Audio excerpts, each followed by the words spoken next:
एक धरीला चित्ती आम्ही रकुमाईचा पती, तेने झाले अवघे काम निवारला किंवा निवारीला भवभ्रम. परद्रव्य परनारे झाली विषाचे परे, तेने झाले अवघे काम निवारेला भवभ्रम. तुका म्हणे फार नाही लागत व्यवहार, तेने झाले अवघे काम निवारला भवभ्रम. पांडुरंगा करू प्रथम पांडुरंगा करू प्रथम नमो. पांडुरंगा करू प्रथम नमो. सरे चरण संताची तो सरे चरण संताची त्यांच्या कृपादाने कथेचा विस्तार, त्यांच्या कृपादाने कथेचा विस्तार. बाबाजी सद्गुरु दास तुका, सद्गुरु दास तुका. पांडुरंगा करू प्रथम नमन दुसरे चरण संतांची यांच्या कृपादानी कथेचा विस्तारो. बाबाजी सद्गुरु दास तुका, जयांचे केली या स्मरण होय सकळ विद्यांचे अधिकरण. तेची वंदू श्री चरण श्री गुरूंचे ते नमस्कारुनी आता. काय मा जीवानी मानेल संतासे अरंजवो चित्तासे आपुलिया. मा जीवानी तुझे वर्णे गुणनाम आहे से देय प्रेम काही कळा. संपादे ज्ञानांची विदाय भक्ती मिलो की तो येन समाज राज. वैराग्यवंतम सुविचार युक्तम नमामि जोगम शिरसा कृत. मस्तक हे पायावरी या वारकरी संतांच्या सेवे लागी सेवक झालो. सेवे लागी सेवक झालो. सेवे लागे सेवक झालो. सेवे लागे सेवक झालो.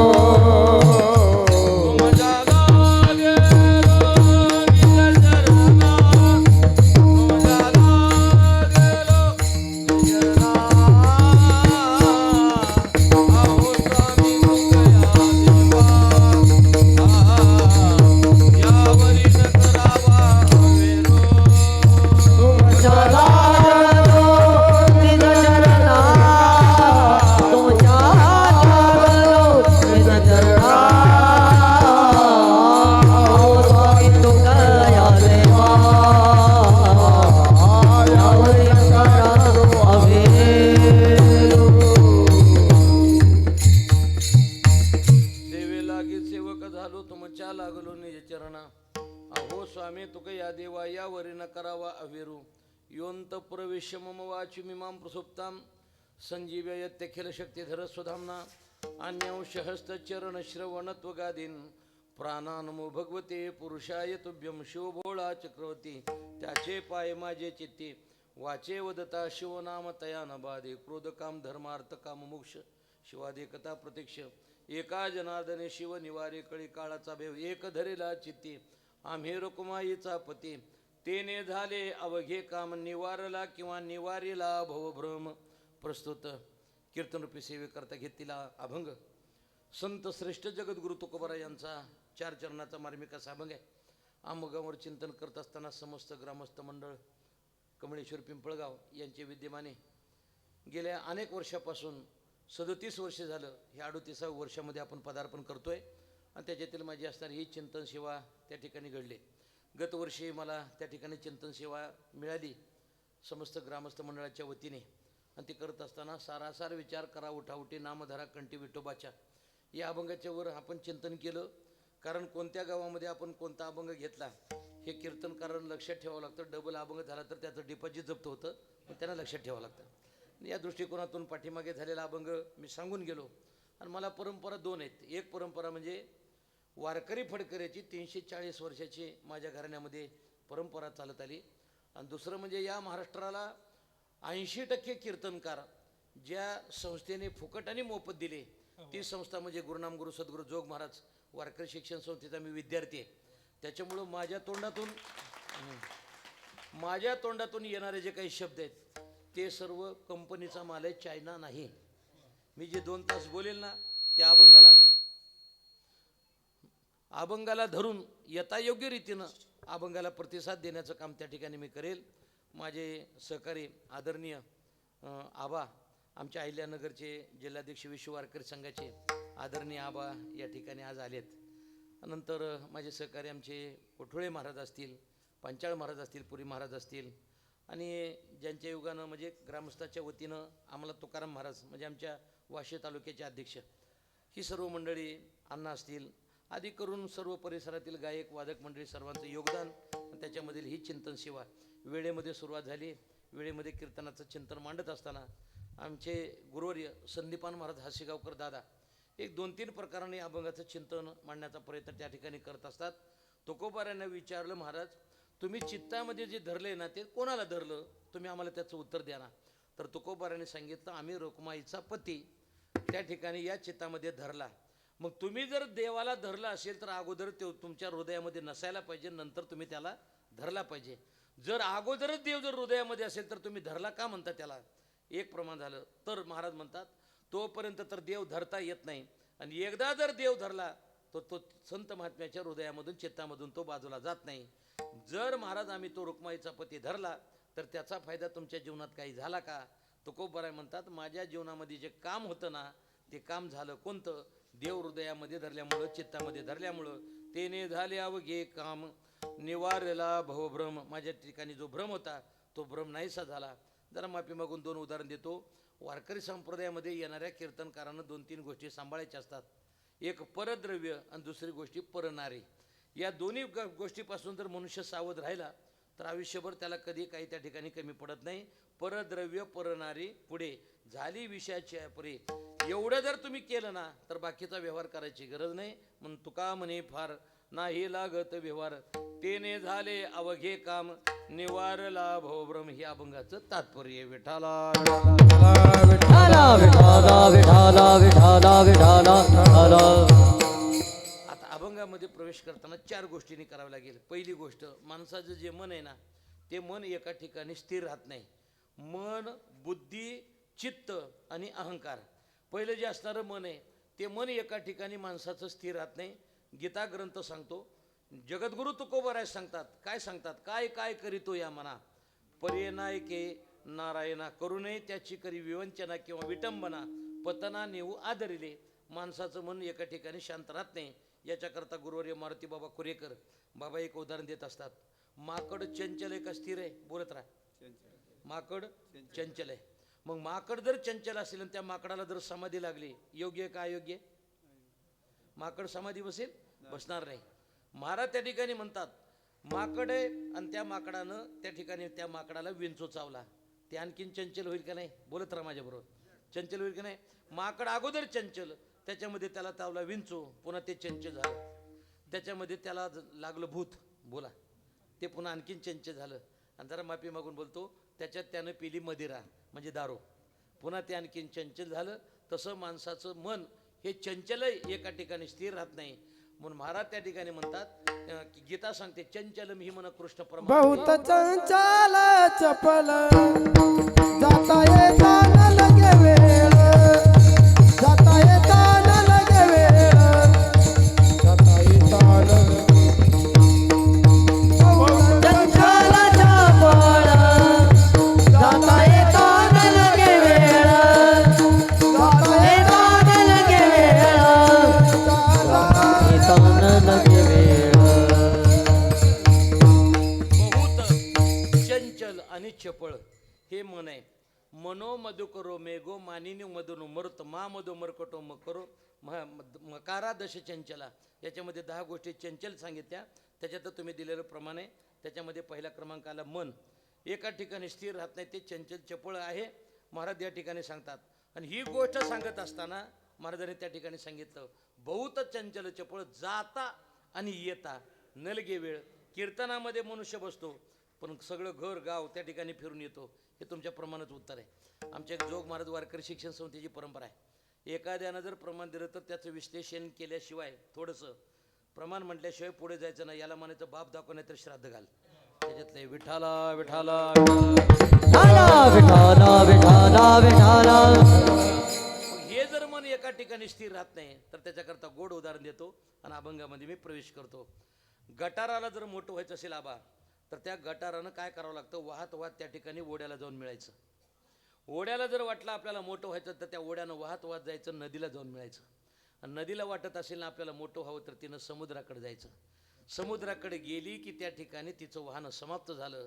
तसं आमच्या गुरुवारे बंडातात्या कराडकरची एक गोड चाल म्हणतो. मला एवढा स्वर नाही, स्वरात नाही आलं पण जोरात तरी म्हणतो. विठाला विठाला विठाला विठाला विठाला विठाला विठाला आता कोटे धावे मन आता कोटे धावे मन आता कोटे धावे मन आता कोटे धावे मन तुमजे चरण देखिलिया तुमजे चरण देखिलिया तुमचे चरण देखलिया तुझे चरण देखलिया भाग गेला चेन भाग गेला चेन भाग गेला गेला हो भाग गेला गेला आता कोठे धावे मन तुमचे चरण देखिल्या. एक ज्ञानोबराने 2-3 ओव्या दिल्यात. ते ओव्या म्हटल्याशिवाय हे प्रमाण पूर्ण होणार नाही. पारवी दिसल्यानंतर पारवा धावल्याशिवाय राहत नाही, ज्ञानोबर आहे. उतार दिसल्यानंतर पाणी धावल्याशिवाय राहत नाही. आणि विषय दिसल्यानंतर इंद्रिय धावल्याशिवाय जैसे खाल्लारा धावे पाणी. उतार असला की पाणी धावल्याशिवाय राहत नाही. पण यदा कदाचित जर तुमच्या इंद्रियामध्ये ताकद असेल, विषय अनुकूल असेल, स्त्री अनुकूल असेल आणि भोगण्याची ताकद असताना सुद्धा जर तुम्ही विषयाला लात मारत असाल तर तुम्हाला वारकरी संप्रदायामध्ये संत म्हणायला काही हरकत नाही. ते वारकरी संप्रदायामध्ये आपण विचार करा, हे वारकरी संप्रदायाचे फार मोठे विभूती आहेत. आपण जर पाहिलं एक एक वारकरी संप्रदायाचे प्रसंग जर पाहिले, कोटोळे महाराज तुम्ही संस्थेला नाव दिलं ते योग्य दिलं. महाराष्ट्रामध्ये माझी जी आवडती व्यक्ती आहे ना त्याच्यामध्ये वैकुंठवासी भीमसिंग महाराज माझं हृदयातलं स्थान आहे. वारकरी संप्रदायामध्ये तुम्हाला सांगू का, काही जणाला देवानं आवाज दिला पण बोलण्याची ताकद दिली नाही. काही जणाला बोलणं दिलं पण अभ्यास दिला नाही. काही जणाला बोलणं अभ्यास दिला पण कुठला स्वरच दिला नाही. असा खोटा मारून ठेवला. तुमच्या लक्षात आलं बरं, नाहीतर उद्या लक्षात घ्या पुन्हा. परिस्थिती अशी आहे. पण आमच्या भीमसिंग बाबाला पाठांतरही होतं, अभ्यासही होता, वाजवण्याचं ज्ञान होतं. आता बोलून जातो, पुन्हा माझ्या लक्षात राहणार नाही. ज्यावेळा गडावर आमच्या बाबांना त्रास झाला आणि प्रत्येकाला जे होतच असतो, मला काय म्हणायचं माहिती आहे का, एखाद्या मठावर आणि एखाद्या गडावर बसण्यापेक्षा तुम्ही जिथं बसल ना तिथं गड निर्माण झाला पाहिजे, ही मत आहे. जाईल ना, ताकद असेल ना, कुठेही गेलात तर कुठेही काही त्या ठिकाणी करता येतं. काय असावं, पदामुळं आपल्याला किंमत नसावी, आपल्यामुळं त्या पदाला किंमत यावी. हे वारकरी संप्रदायामध्ये महत्त्वाचं आहे. आमचे भीमसिंग बाबा तिथं बसले. थोडासा त्रास झाला आबा, आणि त्रास झाल्यानंतर बाबांनी गड सोडला आणि आळंदीला पळून आले. आळंदीला पळून आल्यानंतर मला तो शब्द वैकुंठवासी आचार्य वेदांत वाचस्पती जगन्नाथांना पवार यांनी जो ग्रंथ लिहिला त्याच्यात मी हे वाचलेलं आहे. आणि ज्यावेळेला ते वाचल्यानंतर अंतकरण भरून आलं. त्यांनी ज्यावेळेला सांगितलं की भीमसिंग बाबा पळून आले आणि पळून आल्याबरोबर मामासाहेबांचं दर्शन घेतलं. ती म्हणले, भीमा कसं काय आलं रे तू? तर ते म्हणले, बाबा मला मामा त्रास होतोय. मामा त्रास होतोय म्हटल्यानंतर काय मामाने शब्द उच्चारावा आबा? मामाने सांगितलं, खानदानिक मुलगी तिला म्हणतात की सासरवाडीमध्ये किती जरी त्रास झाला, सासरवाद झाला तरी तिनं तिथं नांदून दाखवायचं असतं, पळून यायचं नसतं. हे लक्षात घे. असं म्हटल्यानंतर भीमसिंग बाबा जे गडावर गेले ते मामाच्या अंत्यविधीलाच पुरा आले, पण पळून मात्र आले नाहीत. हे वारकरी संप्रदायाची खासियत आहे. त्रास होतच असतो, कोणताही कार्य करा त्रास होतो, पण त्याच्यात घाबरून जायचं नाही. आणि तुम्हाला सांगतो, लांब जर उडी टाकायची असेल तर 5 पावलं मागं सरकावं लागतं, त्याच्याशिवाय लांब उडी टाकता येत नाही. तसं वारकरी संप्रदायामध्ये एखादी गोष्ट यश नाही आलं तर घाबरायचं नाही मंडळी. मुंगी भिंतीवर चढते पण 2-3 वेळा खाली पडते, पण चढायचा प्रयत्न सोडते का? तसं अपयश आलं ना तरी घाबरायचं नाही कुठे, पण प्रयत्न करायचे मात्र त्या ठिकाणी सोडायचे नाही. मी कुठून बाजूला गेलो, आता कोठे धावे मन. महाराजांना लक्षात ठेवावं लागतं कुठून बाजूला गेला. आता वर्तमान काळामध्ये महाराज तळ्यात आणि अभंग माळ्यात 2 तास गाठच पडू ना दोघांची. काय झाले आबा, बरेच महाराज लोक संजय गांधी निराधारमध्ये गेलेत, हे की नाही? म्हणजे निराधारमध्ये गेलेत, त्यांना आधार सापडेना. मी माफी मागून बोलतो, चोपदार तुमचं वय आता भरपूर, उद्यापासून धोतर घालायचं. हां, मग काय घरी ठेवलंय काय धुवायला? विठाला विठाला विठाला विठाला विठाला विठाला विठाला. तुम्ही ते विजार घातल्यामुळे मला वाटलं येरमाळ्यातच कुणी आलं का काय इकडं असं वाटायला लागलं मला. मी काही म्हणजे निंदा नाही करत, पण एक वारकरी संप्रदायाचा नियम आहे, कीर्तनाकाराचा विना तिकडं नाचत न्यायचा नाही एक. आणि दुसरी गोष्ट, विजार चोपदारांना कधी घालायचं नाही, धोतर घालायचं. हे लक्षात घ्या, ही वारकरी संप्रदायाच्या परंपरा आहेत. तुम्हाला थोडंसं वाईट वाटेल, मला काही वाईट वाटलं तरी हरकत नाही, पण जी काय असतं, प्रत्येक महाराजांनाच गोड औषध दिलं तर जंतू मरायचे कधी? सांगा, बोललं पाहिजे ना कोणीतरी, बोललं पाहिजे. आणि या दृष्टिकोनातून आपण परंपरेचे नियम, आमच्या बुवांचे शब्द मला आबा आठवतात. मी घोलेबांचं पुन्हा पुन्हा नाव का घेतो तर त्याची कारण आहेत. का? आमच्या बुवांनी म्हणायचं, वारकरी संप्रदायात येणाऱ्या कीर्तनकारानं जुनी वाट मोडायची नाही, नवीन वाट काढायची नाही काढायची. ज्यानं नवीन वाट काढली त्या कीर्तनकाराची एक दिवस वाट लागल्याशिवाय 100% त्याची वाट लागणार, हे लक्षात घ्या. जुनी वाट आहे ना, त्यानं चालायचं. एक शब्द जरा बोलून जातो, जरा थोडासा पटणार आहे तुम्हाला. तरुण मुलीनं जीवन जगत असताना असं जगायचं की आपल्या बापाला ताट मानेनं गावात फिरता आलं पाहिजे, खाली मान घालायची वेळ आली नाही पाहिजे. एक. दुसरी गोष्ट, तरुण मुलानं जीवन असं जगायचं, उतरत्या वयामध्ये आपल्या बापाला वृद्धाश्रमामध्ये जाण्याची वेळ येणार नाही, असं तरुण मुलानं जीवन जगायचं. आणि वारकरी संप्रदायाच्या कीर्तनकारांना असं कीर्तन करायचं की वारकरी संप्रदायाला ऊर्ध्वगती येईल, अधोगतीला जाण्याची वेळ येणार नाही, हे कीर्तनकारानं कीर्तन करायचं. ही वारकरी संप्रदायाची परंपरा आहे आणि त्या परंपरेला कधीही कमीपणा येऊ द्यायचा नाही. म्हणून महाराज म्हणतात, ह्या मनानं धाव घ्यायची, पण कुठपर्यंत? जोपर्यंत देवाचे चरण मिळत नाहीत तिथपर्यंत. एकदा का तिथं गेलं रे गेलं की पुन्हा मात्र मनाला धाव घेण्याची गरज नाही. आता वर्षानंतरचं हे कीर्तन आहे, तुम्ही मला उत्तर द्या बरं का. आता हां, उंदीर मांजराच्या भेटीला गेला आणि 4 दिवसानं परत आला, होय म्हणा. मी लय लांबून आलोय, होय म्हणा. अहो होय म्हणा तर. बरं बरं, उंदीर मांजराच्या भेटीला गेला आणि 4 दिवसानं परत आला, होय म्हणा की नाही का? बरं, आता साहेबांना विचारू, मीठ पाण्याच्या भेटीला गेलं आणि 4 दिवसानं परत आलं, तुम्ही तरी होय म्हणा, नाही का? बरं जाऊ द्या.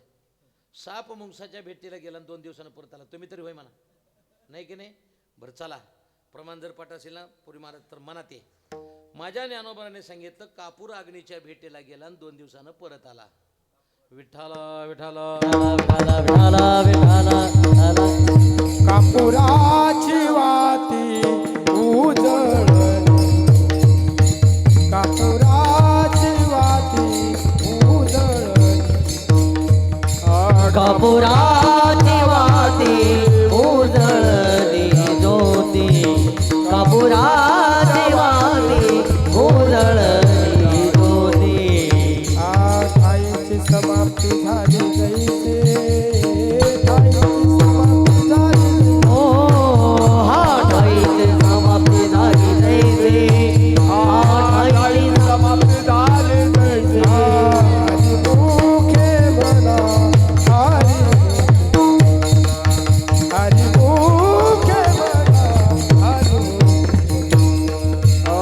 हरी मुखे म्हणा, हरी हरी मोगे म्हणा, हरी मोगे म्हणा, हरी मोगे म्हणा, हरी मोगे म्हणा.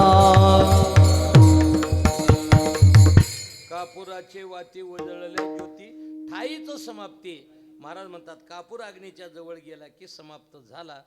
तसं हे मन माणसं देवाकडे गेलं रे, ते मन रूपानं शिल्लक नाही, देवस्वरूप त्या ठिकाणी झाल्याशिवाय राहत नाही. येणे सोसे मन झाले हवं भरी, परत येत नाही. महाराज म्हणतात, ते एकदा गेलं ना गेलं. या प्रकारानं महाराज त्या ठिकाणी सांगतात, हे मन आहे ना, हे मन त्या ठिकाणी स्थिर होतं. कधी? आता कोटे दावे मन, हे झालं मन. आता दुसरी असणारी बुद्धी, एक असणारी सद्बुद्धी आणि दुसरी असणारी दुर्बुद्धी. दुर्बुद्धी ते म्हणा कदा अनुभजो नारायणा. याच्यावर गुरुरे संदीपान महाराज एक उदाहरण देत असतात. एका व्यक्तीकडे पैसे आले, त्याच्यामुळे त्यानं 5 तोळ्याचा गणपती बनवून घेतला. किती तोळ्याचा? 5 तोळ्याचा. आणि 5 तोळ्याचा गणपती बनवून घेतल्यानंतर पुन्हा काही कालावधीनंतर भरपूर पैसे आले आणि त्यानं काय केलं, 15 तोळ्याचा उंदीर बनवून आणला. किती तोळ्याचा? 15 तोळ्याचा. 15 तोळ्याचा उंदीर आणि 5 तोळ्याचा गणपती. काही कालावधीनंतर थोडं व्यवहारामध्ये तोटा झाला आणि तोटा झाल्यानंतर मग तो सोनाराकडे गेला. सोनाराकडे गेल्यानंतर त्याने सांगितलं, दादा हे मला मोडायचं आहे. मग त्यानं ते 5 तोळ्याचा जो गणपती होता त्याचे 7.5 लाख रुपये केले. बरोबर आहे ना? नाही सोन्याचा भाव. आता आम्हाला काय सोन्याचा भाव माहिती नाही. आम्ही पिवळे दिसायचे म्हणजे कावीळ झाल्यावरच. आम्हाला कुठलं सोनं मिळायचं बरं का. आमचे बॉनचे शब्द मला आठवतात भाऊ. आबा आमचे वैकुंठवासी गुरु विठ्ठल बाबा घुले म्हणायचे, वारकरी संप्रदाय त्या कीर्तनकारानं सोनं नाही घालायचं, शेवटपर्यंत चारित्र्याला डाग पडू द्यायचं नाही. हे सोन्यासारखं जीवन आहे. अरे तुमची गाडी निघून गेली ना तरी लोकांना तुमचं नाव घेतलं पाहिजे. हे वारकरी संप्रदायामध्ये फार मोठं महत्त्वाचं आहे आणि हे टिकवायचं. मी आत्ता आलो गुरु तुकाराम महाराजांनी म्हणलं, वारकरी संप्रदायाचा कीर्तनकार शिस्तीत पण मस्तीत राहायला पाहिजे. शिस्तीत पण मस्तीत. आपल्या मस्तीमध्ये राहायचं. कशाच्या मस्तीत राहायचं? गात्याच्या मस्तीमध्ये, तुकोबराच्या, ज्ञानोबराच्या, ज्ञानेश्वरीच्या मस्तीमध्ये राहायचं. माझे कीर्तनकाराला विनंती आहे, आता हे कीर्तन शूटिंग होते म्हणून मी सांगतो, वारकरी संप्रदाय कीर्तनकारांना दररोज सकाळी उठलं, नित्य नियमामध्ये गात्या ते 100 अभंग वाचायचे म्हणजे वाचायचे, ज्ञानेश्वरीच्या 100 ओव्या वाचायच्या म्हणजे वाचायचा, गीतेचा 1 अध्याय, विष्णू सहस्त्रनाम दररोज नित्य नियमाला, हनुमान चालीसा दररोज वाचायची म्हणजे वाचायची. का? जेवढं जेवढं तुम्ही या वाचन कराल तेवढी तुमची अपवित्र वाचा पवित्र झाल्याशिवाय राहणार नाही. माझ्या ज्ञानोबराचे शब्द आहे, हरिपाठ कीर्ती मुखे जरी गाय पवित्रची होय ध्येय त्याचा, अपवित्र शरीर त्या ठिकाणी पवित्र होतं म्हणून त्याचं नामस्मरण आपण त्या ठिकाणी करावं लागतं. मी कुठून महाराज म्हणतात, मग ज्यावेळा तो मोडण्याकरता गेल्यानंतर याचे 7.5 लाख रुपये झाले आणि ज्यावेळा ते 15 तोळ्याचा उंदीर मोडण्याकरता गेल्यानंतर त्याचे कमीत कमी माझ्या अंदाजाने 22.5 लाख रुपये झाले. आणि झाल्यानंतर मग हा तर म्हणू लागला, अहो ते उंदीर आहे ना तो वाहन आहे आणि गणपती हा मालक आहे, मग तुम्ही काय करा, मालकाची किंमत जास्त करा आणि वाहनाची कमी करा. ते म्हणला कोण मालक आहे कोण उंदीर आहे हे सेवक आहे हे मला माहिती नाही, मी फक्त आतमध्ये असलेलं सोनं बघणार, हे बाकीचं बघणार नाही. आपली बुद्धी आतमध्ये जाणते पण व्यवहारात जाणते, परमार्थात जाणत नाही. पण संत महात्मे सांगतात, बुद्धीला वैभव कधी येतं? तुम्ही जर देवाला जाणलं तर बुद्धीचे वैभव ऐका एक केशवराजे सकाळाचे दे, ऐका केशवराजे सकाळचे ते ऐका केशवराजे, सकाळचे ते एका केशवराजे. बुद्धीचे वैभव अन्य नाही तुझे, ऐका केशवराजे सकाळाचे दे, ऐका केशवराजे.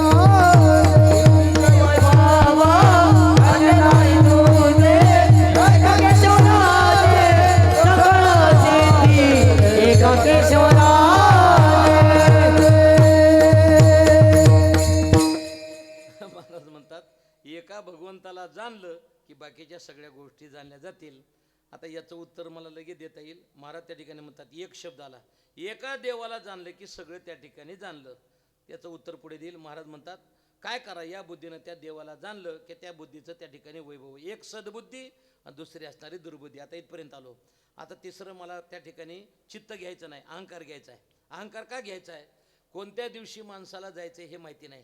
हे गुरुरे महाराजांचे मला शब्द आठवतात, गेलेले दिवस माणसाला परत आणता येत नाहीत. नीट आहे का जरा? गेलेले दिवस माणसाला परत आणता येणार नाहीत. बरं, मला माहिती आहे पुढे येणारे दिवस सुखाचे येणार आहेत का दुःखाचे येणार हे माहिती नाही. फक्त वर्तमान काळ तुम्हाला आनंदानं दिलाय, तो फक्त भोगण्याचं काम आपण फक्त त्या ठिकाणी करा. आजीदादांना वाटत होतं का की आपण आपल्या बारामतीला गावात जाणार नाहीत, आपल्याला तिथं थांबावं लागणार आहे? परिस्थिती अशी आहे, आज काळ एवढा वाईट आहे मंडळी. हातात घेतलेला घास तोंडात आणि तोंडातला पोटात जाईल का याची गॅरंटी नाही. फक्त एक काम करा, जेवढं जीवन मिळेल तेवढं आनंदात आणि व्यवस्थित जगण्याचा प्रयत्न त्या ठिकाणी वारकरी संप्रदायामध्ये करावा. बाकीची गोष्ट काही नाही. क्षणभंगुर जाय न कळताना ग्रास गिळी सत्ता नाही हाती, या प्रकारानं महाराज म्हणतात, माझं शरीर नाही पण माझं समजणं हे वारकरी संप्रदायामध्ये सगळ्यात मोठा अहंकार आहे. एक आमच्या दादा महाराज शिरोळकरांची चाल म्हणतो मी, बरं का, प्रयत्न करतो थोडा. विठ्ठला विठाला विठाला विठाला विठाला विठाला विठाला हे काळाचे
ते 5 तास. किती?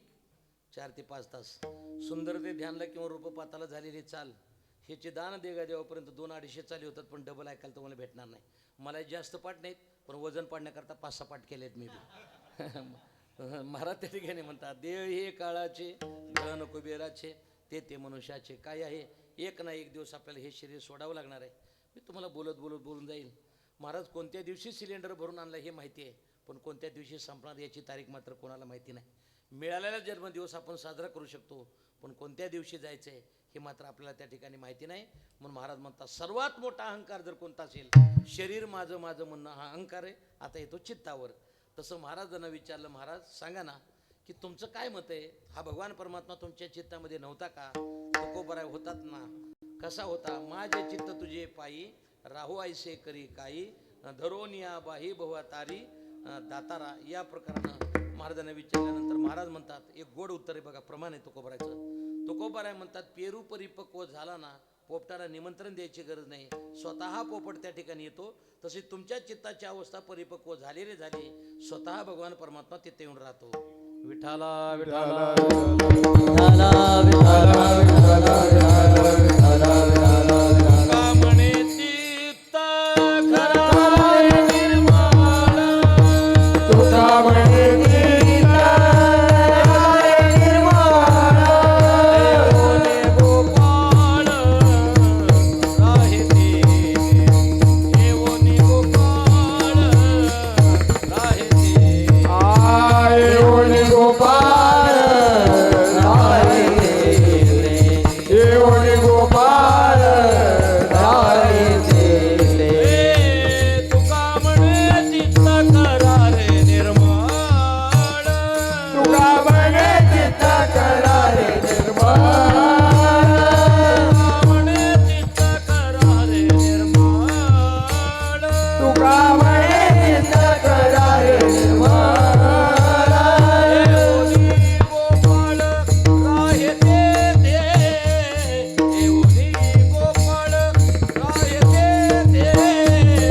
ओळी गोपाळ राय रे, ओळी गोपाळ राय रे. तुका म्हणे चित्त करारे निर्मळ, येऊन गोपाळ राहे ते. तुम्हाला सांगू का, अभंग सोडत असताना त्या अभंगाला काय काय लागतं ना, हे दिवस घालवा ना, एकदा शिका ना. काय काय लागतं? बांधकाम जर करायचं असेल आबा, तर त्यानं काय करावं लागतं? अगोदर खडी आणून टाकावं लागते, वाळू आणून टाकावं लागते, सिमेंट आणून टाकावं लागतं, लोखंड आणून टाकावं लागतं, सगळं आणून टाकायचं, नंतर मिस्त्रीला बोलवायचं. मग तसं काय करायचं? 2 तास अभंगाला जर आपण अभंग सोडा कीर्तन करायचं आहे, तर अगोदर त्याला ओव्या कोणत्या लागतात, त्याला दृष्टांत कोणते लागतात, त्याला सिद्धांत कोणते मांडावे लागतात, त्याला श्लोक कोणते लागतात, हे अगोदर त्याची तयारी करावी लागते. तर कीर्तनकारांनी इथं उभं राहायचं. आता लय मोठं दुर्दैव झालं, ज्याला एकच ओवी पाठ आहे तो प्रवचनकार होतो, ज्याला एकच अभंग पाठ आहे पण त्याचं द्रुपद पाठ नाही तो कीर्तनकार होतो, आणि ज्याचं काहीच पाठ नाही तो दिंडीचा मालक होतो. तुमच्या इथे का नाही लक्षात नाही तर ज्या सोडून चला. विठाला विठाला विठाला विठाला विठाला विठाला. आमच्या बाबांच्या भाषेत बोलतो. आता दिंडीच्या मालकालाच भजन येत नसेल तर बाकीचे लोक काय म्हणणार आहेत? याला म्हणायचं वरमाई जर अशी असेल तर वराड कसं असेल, हे असं बरं हे लक्षात घ्यायचं. परिस्थिती अशी आहे, आपण एक लक्षात ठेवायचं, दिंडीचा मालक दिंडीतच चालला पाहिजे. आता आमची 340 वर्षाची पारंपरिक दिंडी आहे, आम्ही दिंडीत चालतो. सकाळी 6ला दिंडी निघाली, पालखी निघाला तुकोबराय सोहळा की 12 वाजेपर्यंत मी चालणार, आणि 12ला मुलाला सांगणार आता तू उतर, आता तू चाल, मी गाडीत बसून पुढे जाणार तंबूची व्यवस्था करण्याकरता. पण दिंडीचा मालक दिंडीतच चालला पाहिजे. जर त्यानंतर त्या ठिकाणी त्यानं पाय मागे घे, नाहीतर पलीकडे बस, तिकडे जाऊ. महाराज त्या ठिकाणी म्हणतात, आपण जे आहे ना स्वतः भजन केलं की बाकीच्या लोकांना भजनच करावं लागतं. तुम्ही जर वाहनात बसून गेलं तर ते तुमच्या पुढे निघून जातात, हे लक्षात घ्या. आपण ही परंपरा टिकवली पाहिजे. जगद्गुरु तुकोबारासारखे संत महात्मे त्या ठिकाणी सांगतात की चित्त निर्मळ केलं रे केलं की भगवान परमात्मा येऊन राहतो. आता इथून आपण त्या ठिकाणी सुरुवात करतो. महाराज तुम्ही जो चित्त धरला ना भगवान परमात्मा, तो कोण धरला? तर त्याच्याकरता काल अभंग झाला. तुकोबारा त्या ठिकाणी सांगतात, वारकरी संप्रदायामध्ये एक धरला की बाकीचे धरायची त्या ठिकाणी गरज पडत नाही. कशी नाही? आपुला तो एक शब्दाला त्याला गोड प्रमाणात तुकोबाराने त्या ठिकाणी दिलेत. एक देव धरला की बाकीचे धरायची गरज पडत नाही. त्याला गुरुवर्य महाराज एक उदाहरण देतात. राजा ज्यावेळेला परराज्यामध्ये निघाला आणि 3 पत्न्या होत्या, 3 जणांना विचारलं तुम्हाला काय आणायचं? एकीनं सांगितलं त्या ठिकाणी मला चांगले अलंकार घेऊन या. बरं का, नीट आहे का? दुसरीला विचारलं तुला काय पाहिजे? तर तिनं सांगितलं मला चांगले वस्त्र तिथून घेऊन या. तिसरी जी होती तिला विचारलं तुला काय पाहिजे? ती म्हणली काही नको, फक्त तुम्ही सुखरूप प्रवास करून फक्त गावाकडे परत या. बोला की कोणती चांगली? सोनं मागणारी ना? नाही नाही, मला कळत नाही, तुम्हाला विचारते ना कोण चांगलं ती, आहे की नाही? कोण चांगली? परिस्थिती अशी आहे, जिनं सांगितलं ना तुमचा प्रवास सुखरूप करून तुम्ही परत या, ही जी म्हणतात ना ही चांगली. एक राजा आपला झाला रे झाला की प्रजा आपली झाली सांगायची गरज नाही. वश झाला राजा मग आपुल्या त्या प्रजा. तसं एक धरलं, झाडाचं बूड धरलं की त्याच्यामध्ये फळं फुलं फांद्या पानं सगळंच आलं. हे जसं तसं एक भगवान परमात्मा धरला रे धरला की त्याच्या पाठीमागं सगळं आलं. मग तुकोबराने विचारलं तुम्ही कोण धरला? एक धरिला चित्ती, एक धरिला चित्ती, एक धरिला चित्ती, एक धरिला चित्ती, एक धरिला एक धरिला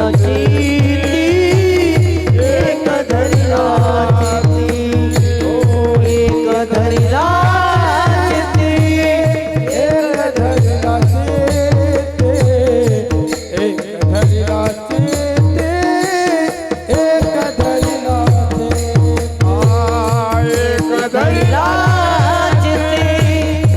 एक धरिला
एकनिष्ठ राहायचं.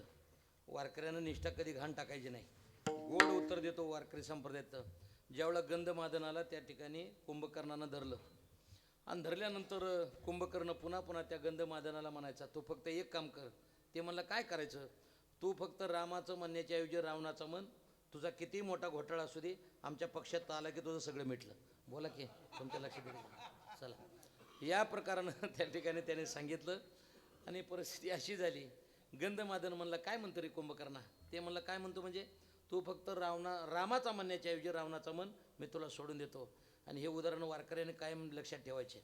त्या गंधमादनाला माहिती होतं हे आपल्याला काही सोडणार नाही, मारून टाकणार आहे. गंधमादनानं पुन्हा एकदा विचारलं कुंभकर्णा काय म्हणतो रे एकिरीमध्ये काय म्हणतो? ते म्हणलं तू फक्त रामाचं म्हणण्याच्या ऐवजी रावणाचं म्हण, मी तुला सोडून देतो. त्यानं एकच गोष्ट सांगितली आता मी तर मरणार आहे मला माहिती आहे, फक्त एक काम कर रावणाचा म्हणून जगण्यापेक्षा रामाचं म्हणून मेलेलं बरं. ह्याला वारकरी संप्रदायाची निष्ठा म्हणतात. वारकरी संप्रदायाची निष्ठा. एक विधामी न धरू पालट न संडू हे वाट सापडली जय आकाशवर पडो पाहे ब्रह्मंगोळ भंगा जाये वडवानळ त्रिभुवन काय परी मी तुझेच वास पाहि गा विठोबा. ही वारकरी संप्रदायाची परंपरा आहे. याला एकनिष्ठ म्हणतात. एक काय करायचं, बाकी एक धरलं ना बाकीचे धरायची त्या ठिकाणी गरज नाही.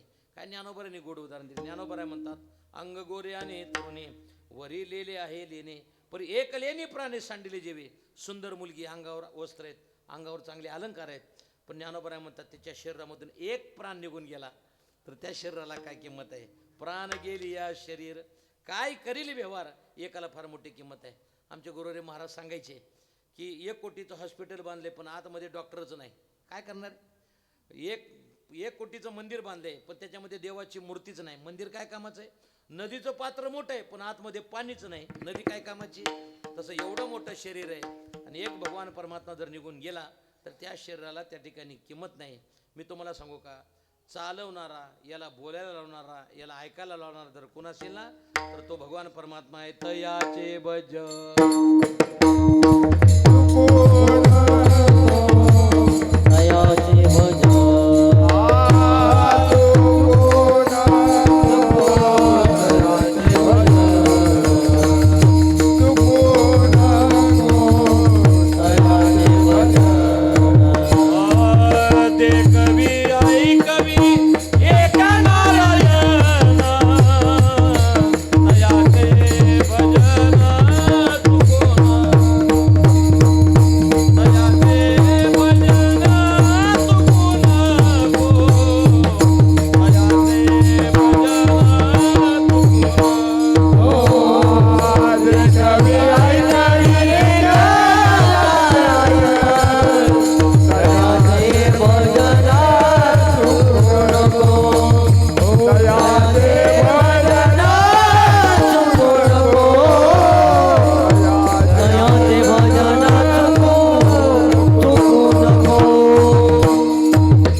ऐकवी एक नारायण. इथं शब्द आला का नाही.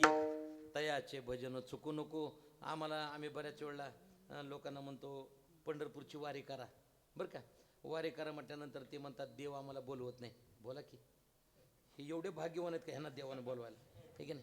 देव आम्हाला बोलवत नाही. आबा त्याच्या पुढचा एक शब्द जरा माफी मागून बोलतो. काही जण म्हणतात देवाचं आमच्याकडे लक्षच नाही.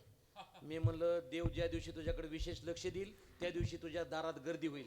कशाला उचलायला आणि कशाला. देवाचं लक्ष नाही हेच बरं आहे. देवानं ज्याच्याकडे लक्ष दिलं त्याचा कार्यक्रम करेक्ट कार्यक्रम झाला त्याचा. या प्रकारानं महाराज म्हणतात तयाचे भजन चुकू नको. ऐकायला लावणारा, चालायला लावणारा जर कोण असेल चाले हे शरीर कोणाचे सत्य कोण बोलवे ते हरिविन देखवी ऐकवी.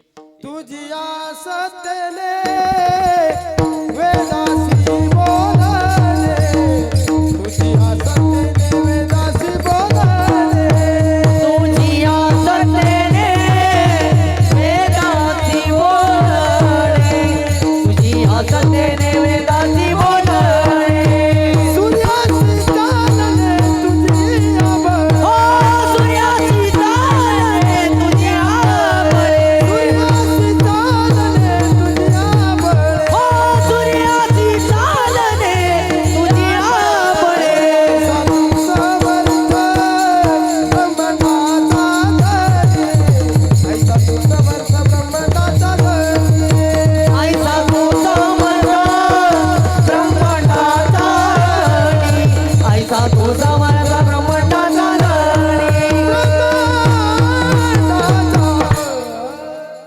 आता याने प्रमाण दिलं काय होईल माहिती आहे का. तुम्ही जेवढे प्रमाण दिले तेवढे मी कीर्तन लांबवणार आहे. मला काय करायचं होय कोटोळे महाराज. तुम्ही प्रमाण दिलं मी त्याचं विश्लेषण करतो. आम्ही लातूरला गेलो. आबा लातूरला गेल्यानंतर आमच्या जोग महाराज वारकरी शिक्षण संस्थेचं अन्नपूर्ण योजना आम्हाला 1 कोटी रुपये गोळा करायचे होते. किती 1 कोटी रुपये. पण महाराष्ट्रामध्ये एवढे कीर्तनकार आहेत जोग महाराज संस्थेचे विद्यार्थी. आम्ही 2.5 कोटी रुपये गोळा केले. किती 2.5 कोटी रुपये पाहिजे होते. किती 1 कोटी रुपये. एक उदाहरण देतो. आता हे प्रमाण दिलं म्हणून बरं का हे त्याचं उत्तर मला द्यायचं आहे. मग आम्ही लातूरला गेलो. लातूरला गेल्यानंतर कीर्ती गोल्ड म्हणून एक तिथं हे मिल आहे. तिथं आम्ही त्यांच्या इथं गेलो त्या शेटजीकडं. गेल्यानंतर कोण गेलं गुरुवारी संदीपान महाराज हासेगावकरांनी. आम्ही गेल्याबरोबर त्याने काय केलं ते म्हणले बाबा जेवण वगैरे आता करा. आणि त्याने आमच्याकडे ते चेक पुस्तक दिलं संदीपान महाराजाकडे माझ्याकडं. आणि ते म्हणले बाबा तुम्हाला काय लिहायचं ती याच्यावर लिहा आकडा आणि तुमच्या संस्थेला मी तो चेक देऊन टाकतो. असं म्हटल्यानंतर परिणाम काय झाला की आमचं दोघांचं जेवायला लक्षच लागेना. कारण मला वाटायचं आपण जर 5 लिहिलं आणि त्यानं जर 11 द्यायचे असेल तर 6 लाख तोटाच की. बोला की ठीक आहे नाही. बरं आपण जर 11 लिहिलं आणि त्यानं जर 20 द्यायचे असेल तर 9 लाख रुपये तोटाच ना. काय मला ती बासुंदी वगैरे केलेली भजे केलेले पण खाऊ वाटतं ना का कुठं तोटा होते की आपला म्हणून. बरं अर्धा पाऊण तास विचार केला आणि केल्यानंतर नीट ऐका जरा मी कुठून बाजूला गेलो ते आणि मी 11 लाख रुपये लिहिल्याबरोबर तो तिकडून आला आणि आल्याबरोबर म्हणला देशमुख महाराज झालं का. मी म्हणलं झालं. किती लिहिले म्हणलं ती पाहिलं चेकवर 11 लाख रुपये आणि ते काय म्हणलं माहिती आहे का मोठ्यानं बस का. अरे बाप रे म्हणलं नक्की आपला कुठेतरी घोटाळा झाला. आता पुढचा ऐका जरा नीट. आणि परिणाम असा झाला बास का म्हटल्यानंतर मग पत्नीला सांगितलं अगं आपण जोग महाराज वारकरी शिक्षण संस्थेला अन्नपूर्ण योजनेला 11 लाख रुपये आपण दिलेत. ती पेन आण तेवढा आपला आणि मला खाली सही करू दे. चेकवर सही केल्याशिवाय तो चेक वटत नाही ना. मग तिनं पेन वगैरे आणला. आनंदात दोघं त्या ठिकाणी बसले. ते चेक घेतला आणि त्याच्यावर खाली सही करणार. बघता काय आट्याकालन मेलं ना सही राहिली तशीच. सही राहिली ना. सही राहिली त्या दिवशीपासून आबा मी देवाला विनंती करतोय या 11 लाखात ते 6 लाख तू घे पण सही देण्यापुरता तरी आण. आता ऐका चाले हे शरीर कोणाचे सत्य कोण बोलवी ते हरिविन दे कवी ऐकवी एक नारायण तयाचे भजन चुकू नको. एका भगवंतानं पाठिंबा काढून घेतला किती मोठा वशिला असू द्या तुमचं काही नाहीये. महाराज म्हणतात मग ते नचले काही सत्ता संपदा राहील ठाईचे ताई पुढे संचित जाईल ग्वाही तुका म्हणे तई यमाज्ञा यमाची आज्ञा आली रे आली की सगळं जशाला तसं त्या ठिकाणी टाकून जावं लागतं. हे लक्षात घ्या. मग काय करा महाराज म्हणतात कोणीतरी धरण्यापेक्षा एक धरीला चित्ती तो भगवान परमात्मा चित्तामध्ये धारण करा. एक धरीला चित्ती पुढे आम्ही रखमाईचा पती. एक भगवंत धरला की त्याच्यामध्ये सगळं येतं. आता मुद्दा काय म्हणला होता अगोदर देव नव्हता का. देव होता पण त्याचं ज्ञान कसं करून दिलं याच्याकरता व्यावहारिक उदाहरण देतो. आपण शहरामध्ये काही राहणारी मंडळी आहेत आणि एक तर आपण पाहिलं गुरखा येतो बघा मध्यरात्रीच्या वेळेला गस्त घालण्याकरता आणि आल्यानंतर उन्हाळ्याचे आबा दिवस होते आणि त्या उन्हाळ्याच्या दिवसामध्ये काही जण बाज टाकून असे बाहेर झोपले होते आणि बाहेर झोपल्यानंतर ते गुरखा ज्यावेळेला फिरायचा ना त्या कालावधीमध्ये बॅटरी वगैरे नव्हती. मग तो कंदील घेऊन फिरायचा. कंदील असतो तो कंदील घेऊन फिरायचा आणि फिरत असताना परिणाम काय झाला एक जणाच्या दारात गेला. तो बाजूवर झोपला होता. 1:15-2 वाजता त्याला उठवलं. ओ बाबा उठा. उठले. ते म्हणले काय झालं. ते म्हणले माझ्याजवळ बिडी होती पण काडीच नाही. बोला की कोण म्हणता हा गुरखा. किती वाजता 1:15-2 वाजता. बिडी आहे पण काडीच नाही. ते उठलं आणि उठल्यानंतर बाजूवर मांडी घालून बसलं डोळे वगैरे चोळले आणि त्या कंदाकडे बघितलं. बोला की कंदाकडे बघितलं असा राग आला त्याला वाटलं असं या गुरख्याला 2-3 हाणाव्यात. ती मला कशाला उठवलं रे तर ती म्हणला माझ्याजवळ बिडी होती पण काडीच नव्हती त्याच्यामुळे तुला उठवलं. तर ती मला मूर्खा या कंदाची थोडी काच वर केली की बिडी पेटवते ती मला कशाला उठवलं. ती मला बरं झालं आठवण करून दिली उद्यापासून त्याला पेटवत जाईल. आता नीट लक्ष करा. हे विनोदाकडे नेऊ नका. याच्याजवळ अग्नी होता पण त्यानं उठल्यानंतर त्याला ज्ञान करून दिलं. तसं तुमच्या हृदयामध्ये देव आहे पण संतांनी ज्ञान करून द्यावं लागलं. विठाला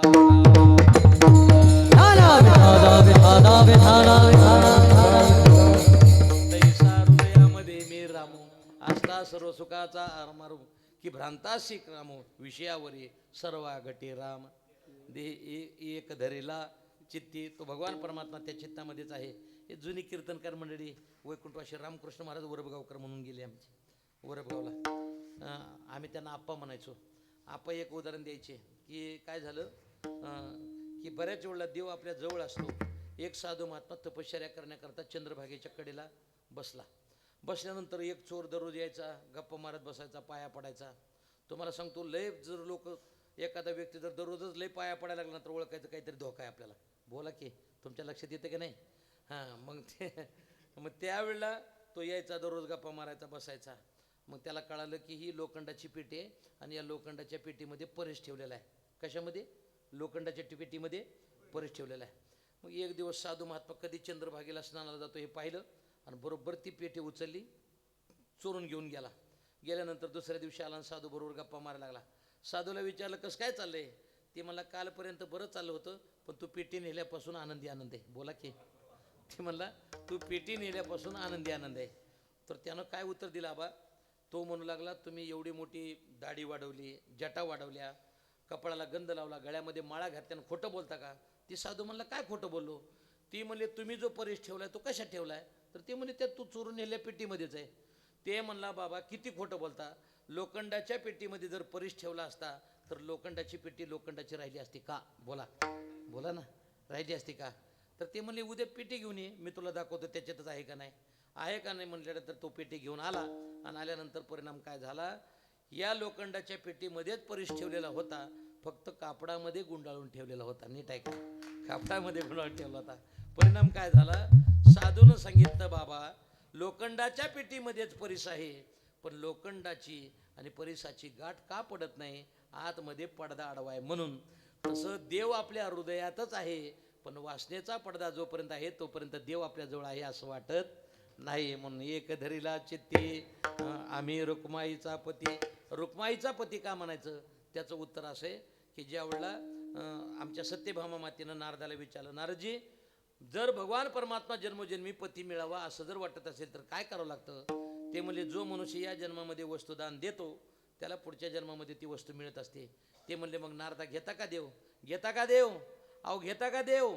विठ्ठला देव घ्या कोणी, देव घ्या कोणी, अलंकार पोचोणी, आयताला घर पोचोणी, आयताला घर पोचोणी. देवघ्या कोणी देवघ्या कोणी आयताला घर पोचोणी, आयताला घर पोचोणी, आयताला घर पोचोणी. देव घ्या कोणी, देव घ्या कोणी, आयताला घर पुसुनी. बाबा मी तुम्हाला विचारतो, मी पंढरपूरहून येताना 2 मूर्ती आणल्यात. एक मूर्ती आणली रामाची आणि एक आणली रावणाची. तुम्ही कशाची मूर्ती घेणार साहेब? हां हां रामाची. शब्द बदलू नका बरं का. हां नाहीतर कालपर्यंत पंजाब म्हणणाऱ्याने कमळावर शिक्का आणलाय. बरोबर आहे की नाही? आता निवडणूक झाली म्हणून बोलायचं, आपल्याला काय घेणं देणं आहे की नाही? तुम्हाला सांगू का आबा, उघड बोलतो जरा मी, या महाराष्ट्रावर कोणाचं सरकार आणायचं कोणाला खाली खेचायचं फक्त आमच्या ह्या वारकऱ्याच्या ताकदीनं ठरतंय. तुम्हाला सांगतो, आमचे वारकरी टाकतात. आम्ही जर मनातून ठरवलं ना की इथला उमेदवार पाडायचा, आम्ही फक्त 8 बैली नांगरी एकदा घालू नये. तिथं घातला की रान उलटूनच निघाल म्हणून समजा. तुम्ही सांगा ना, आज एक भागात जा तुम्ही. इकडच्या जर आपण नगर भागात जर गेलो, आमच्या नामदेव शास्त्री महाराजांना जर सांगितलं तुम्ही आमदारकीला अडवा, नाहीत का 5-6 आमदार निवडून आणायचे? बोला बोला बोला, आणतील का नाही? पलीकडच्या बाजूला गेलं बाजीराव महाराज जवळेकर, विष्णू महाराज जगताप, तिकडची बाजू. सातारा भागामध्ये गेलं बंडातात्या कराडकर, तिकडच्या बाजूला गेलं. इकडच्या बाजूला गेलं तर तुमच्यापासून सुरुवात केली संदीपान महाराज हासेगावकर तिकडं. बरोबर आहे ना? ज्या त्या भागामध्ये ज्या त्या संस्थानिकाची ताकद लावली. अच्युत महाराज दस्तापूरकर परभणी जिल्ह्यामध्ये गेलं ना, 4-4, 5-5 तर आमदार सहज आम्ही निवडून आणू शकतो. आणि आमच्या नादी जर लागलं तर पाडू तर शकतो 100%. हे तर लक्षात घ्या. पण आम्हाला त्याच्यामध्ये जायचं नाही. लक्षात घ्या, धर्म कारण आणि राजकारणाची सांगड आहे. फक्त एक काम लक्षात ठेवायचं, माझं मत आहे आबा, मी कोणत्या पक्षाचं नाही, पण मला जे वाटतं ते बोलून जातो. भविष्य काळामध्ये मोदी साहेबाच्या नंतर या देशाचा पंतप्रधान कोण व्हावा अशी माझी इच्छा आहे. योगी आदित्यनाथ. योगी आदित्यनाथासारखा त्या ठिकाणी जर महात्मा जर झाला ना, फक्कड महात्मा जर झाला ना, या देशाचं कल्याणच केल्याशिवाय राहणार नाही. अशी लोक पाहिजेत मला. एखादा जिथल्या तिथं निर्णय, खटदिशी निर्णय झाला पाहिजे. हे फार मोठं महत्त्वाचं आहे. आणि हे भगव्या वस्त्रातले लोक करू शकतात बघा, पांढऱ्या वस्त्रातले करू शकत नाहीत. हे एक वारकरी संप्रदायाची आगळ्या वेगळ्या प्रकारची ताकद आहे. मी काय सांगितलं, रुक्माईचा पती. देव घ्या, देव घ्या, कोणी देव त्या ठिकाणी घेतला नाही. आता तुम्ही म्हणले मला रामाची मूर्ती आवडते का रावणाची, तर तुम्ही मला सांगितलं रामाची. सांगा, रामाची मूर्ती आहे ना ती लाकडाची आहे आणि रावणाची आहे ती सोन्याची आहे. तुम्ही साठवायची शपथ आहे. खरं बोला, आता मंदिरात बसले तुम्ही कशाची घेणार? बोला ना. हां नाही नाही, शुद्ध खोटं. हा शुद्ध सुद्धा खोटं नाही, शुद्ध खोटं अजिबात नाही. मला माहिती राव, अहो 4 दिले आणि दुसऱ्यानं जर 5 दिले तर 4 वाले लोक विसरून जातात. कशात तुम्ही सांगायला लागले? विठाला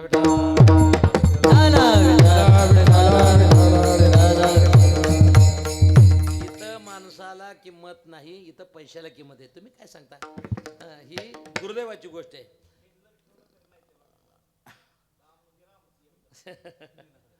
असू दे, तुमच्यासारखे थोडे कोण आहे की नाही, असं नाही. पण परिस्थिती काय होते, बऱ्याच वेळेला माणसं बदलले जातात. हे दुर्दैव असते की नाही.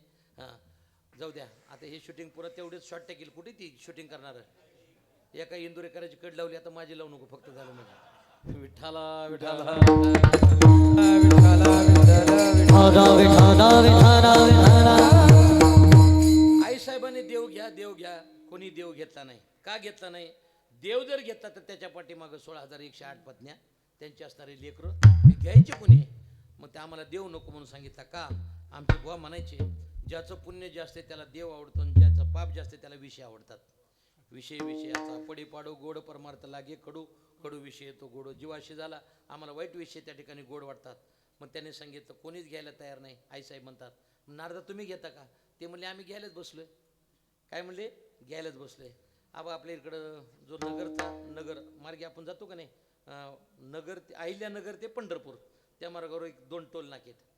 त्या टोल नाक्यावर माझी तिथं पुढे RTO होते आणि त्या RTOनं माझी गाडी अडवल्यानंतर गाडीला पुढं बोर्ड आहे आणि तो बोर्ड पाहिला आणि ड्रायव्हर नसल्यामुळे मी गाडी चालवत होतो. चौदार पाठीमागं बसले होते. माझ्या 100% लक्षात आलं की आता यांना पैसे दिल्याशिवाय आपली काही गाडी सोडणार नाहीत. आपल्याजवळ लायसनही नाही, पुन्हा ती बेल्ट लावलेला नाही. मी खाली उतरलो.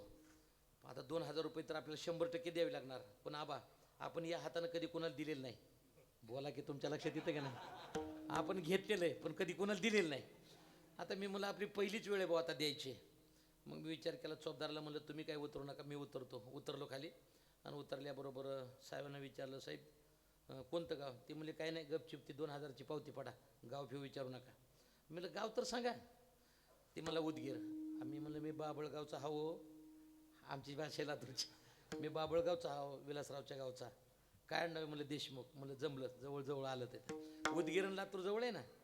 मग ते म्हणले नाही तरी बी ती 2,000 रुपयाची पावती फाडावी लागेल. मी थोडंसं थांबलो आणि थांबल्यानंतर त्यांना म्हणलं साहेब माघवारी, चैत्रवारी, आषाढी कार्तिकेला कधी ड्युटी पंढरपूरला असते का? ती म्हणलं साहेब महाराज असते की. राहायचंच लय अवघड होती तर. मी म्हणलं आपल्या मठात 42 रूम आहेत. किती?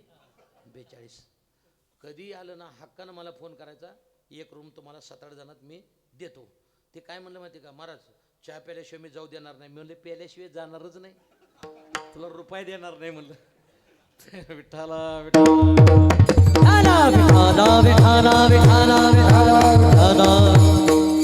तुम्ही एक लक्षात घ्या. मी ही उदाहरण का दिलं? याच्याकरता दिलं की ती RTOची भीती वाटते कोणाला? RTOची भीती ज्याच्याजवळ लायसन नाही, गाडीचे कागदपत्र नाहीत, ज्याने इन्शुरन्स भरला नाही त्याला त्याची भीती वाटते. पण ज्याच्याकडं सगळी तयारी ना त्याला मात्र त्याची भीती वाटत नाही. तसं काळाची भीती वाटते कोणाला? ज्यानं नामस्मरण केलं नाही त्याला. बाकीच्याला भीती वाटायची काय? जगा काळ खाय आम्ही माथा दिला पाय. तसं देव घेण्याची भीती वाटते कोणाला? ज्याच्या हृदयामध्ये काम क्रोध आहे त्याला. पण ज्याच्या हृदयामधून काम क्रोध निघून गेले त्याला मात्र देव घेण्याची भीती वाटत नाही. तो का म्हणे देह भरीला विठ्ठलीन काम क्रोधे केले गररीते. मग त्याने नारदाला सांगितलं नारदा तुम्ही घ्या. घेतला देव. आणि ज्यावेळेला ते निघाले जात असताना बाकीच्या 16,107 पत्न्याला कळालं की देव दान दिलाय. बाकीच्याने मोर्चा काढला. कुणावर? नारदाच्या आश्रमावर. आमच्या मागणी मान्य करा नाही तर खुर्च्या खाली करा. नारदाच्या इथं नारद म्हणले ही कुणाकडे चालाय? ते म्हणले कुणाकडे नाही, तुमच्याच आश्रमावर आहे. ते म्हणले का? सत्यभामेनं एकटीनं देव दान देण्याचा काय अधिकार आणि तुम्हाला तरी घेण्याचा काय अधिकार? नारद म्हणले तिने दिला, मी आपलं घेतला. देवाच्या गळ्यात विना हातामध्ये चिपळ्या भजन करत करत देव निघाले. आणि जात असताना मग त्यांनी सांगितलं तोपर्यंत तर वस्तू कोणाला दान देऊ नये आणि एकदा का दान दिली तर ती परत घेऊ नये. मग तुम्ही म्हणले ती परत जर घ्यायची असेल तर त्याला एक सवडशास्त्र आहे. सवडशास्त्र म्हणजे जी वस्तू सोडून घ्यायची त्या वस्तूच्या वजना इतकं सोनं जर दिलं तर मग मात्र ती वस्तू सोडून घेता येते. मग ते म्हणले आम्ही सोनं द्यायला तयार आहे.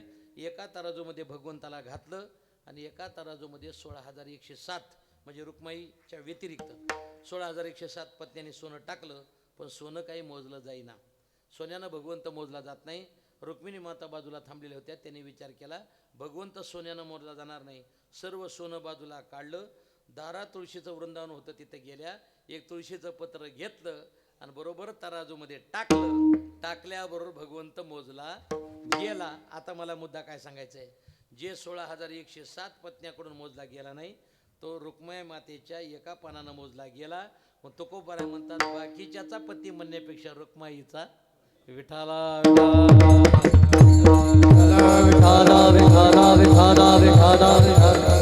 एक धरीला चित्ते आम्ही रुक्माईचा पती परिणाम तेने झाले अवघे काम तेने झाले अवघे काम आते आगे आगे काम तेरे आगे आगे काम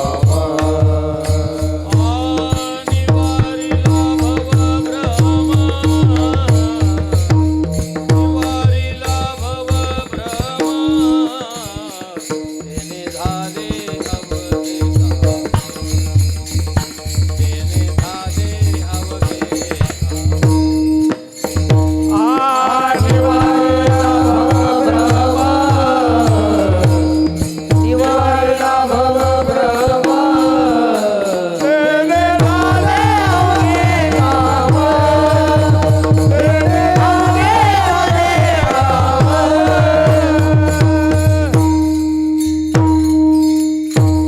तेने झाले अवघे काम निवारला भवभ्रम. कधी उदाहरण ऐकलं असेल किंवा नसेल, पण एक उदाहरण तुम्हाला देतो.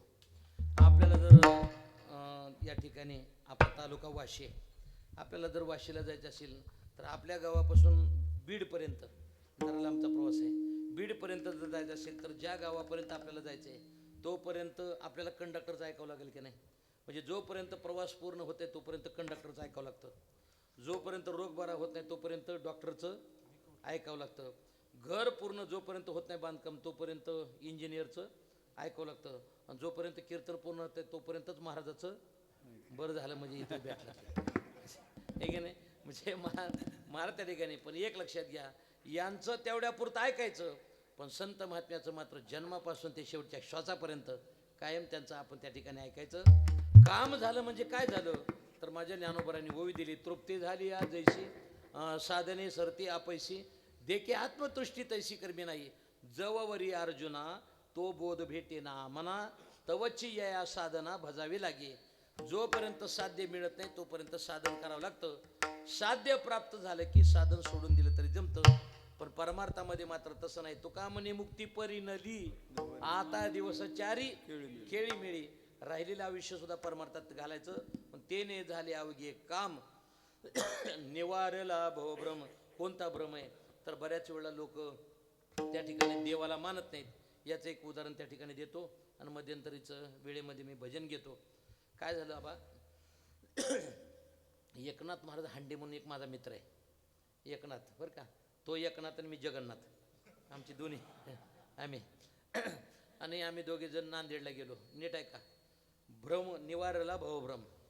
आणि ज्यावेळेला नांदेडला गेलो, नांदेडला जाताना संध्याकाळचं कीर्तन होतं त्याचं आणि माझं होतं सकाळचं काल्याचं. डिझेल वाचवा म्हणून एकाच गाडीने गेलो. सांगायला काय हरकत आहे, म्हणून एकाच गाडीने गेलो. गेल्यानंतर आम्हाला एक फोन आला कोटोळे महाराज, आणि फोन आल्यानंतर त्यांनी सांगितलं तुमच्या दोघांचे फोटो द्या. मग आम्ही त्यांना विचारायला पाहिजे ना, आजी बसा खाली तुम्ही, ओ तुळशीवाली आजी बसा खाली, बसा बसा खाली बसा. नाही चक्कर आली ना. विठ्ठला विठ्ठला विठ्ठला विठाला विठाला विठाला विठाला विठाला. आणि मग दोघे जण तिथे गेल्यानंतर फोटो मागितले. आम्ही ते व्हॉट्सअपला लगेच फोटो दिले. आम्ही विचारायला पाहिजे का नाही आबा की पोलीस स्टेशनला लावायचे, काही स्टँडवर लावायचे, हरवले म्हणून काहीतरी विचारायला पाहिजे होतं ना. आम्ही ते फोटो टाकले आणि फोटो टाकल्याबरोबर परिणाम असा झाला, आम्हाला लगेच आम्ही 2-3 दिवस तिकडे कार्यक्रमाला होतो. आम्हाला पंढरपूरहून फोन आला नानाचा, आपल्या तुकाराम नाना चौरे. आणि त्याने विचारलं काहू, म्हणले ही संघटना कमी पडली का अजून दुसऱ्या संघटनेत गेली. मी म्हणलं काय झालं. अहो म्हणले अंधश्रद्धा निर्मूलनची जे लोक आहेत ना त्यांनी एकनाथ महाराज हांडेला दिले अध्यक्षपद आणि तुम्हाला दिले उपाध्यक्षपद. आणि इथं मेळावा आहे त्यांचा, पुण्यात अधिवेशन, कुठं पंढरपुरात. अरे बापरे म्हणलं. मग आम्ही धावपळीनं पंढरपूरमध्ये गेलो.